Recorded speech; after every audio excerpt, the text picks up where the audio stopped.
আসসালামু আলাইকুম, টুনাটুনির সংসার ইউটিউব চ্যানেল টাঙ্গাইলের ভুয়াপুর থেকে সবাইকে স্বাগতম জানাচ্ছি। আজকে থাকছে 2 রকমের রান্না। তো শুটকি দিয়ে একটু সবজি, বেগুন আর আলু দিয়ে চচ্চড়ি, আর থাকছে মাছ ভর্তা। তো প্রথমে এই শুটকি ভালো করে কেটে ধুয়ে নিছি, সবজিও কেটে ধুয়ে নিছি।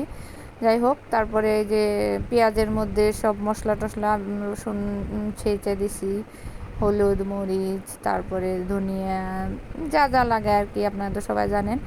এগুলো সব কিছু সুন্দর করে যে কষায় নিলাম। কষানোর পরে মাছটা দিয়ে দিলাম।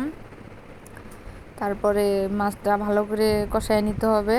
ভালো করে একটু কষানো হয়ে গেলে তারপরে সবজি দিয়ে দিব। সবজি খুবই অল্প দিছি, একটা বেগুন দিছি ছোট, আর একটা আলু দিছি। মানে মাছের পরিমাণই বেশি, বেগুনের পরিমাণ খুব কম, যাতে খাইতে একটু ভালো লাগে। এই যে কষাইতেছি, কালারটা কিন্তু অনেক সুন্দর আসছিল, খাইতেও মজা হয়েছিল।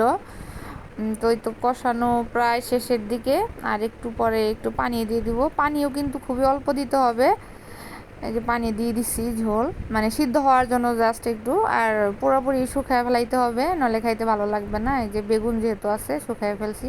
ফাইনাল লুক কেমন হয়েছে অবশ্যই কমেন্টস করে জানাবেন। তারপরে এই যে মাছ ভেজে নিচ্ছি, তেলাপিয়া মাছ, যেহেতু টাকি মাছ নেয় তাই দুধের স্বাদ ঘুলে মিটাবো। বেশি করে পেঁয়াজ একটু বড় বড় করে দিয়ে দিছি, কাঁচামরিচ দিছি বেশি করে, এখানে শুকনো মরিচ দিব না। পেঁয়াজটা হালকা ভাজা হয়ে গেছে, এই যে মাছটা ভেজে দিয়ে দিলাম।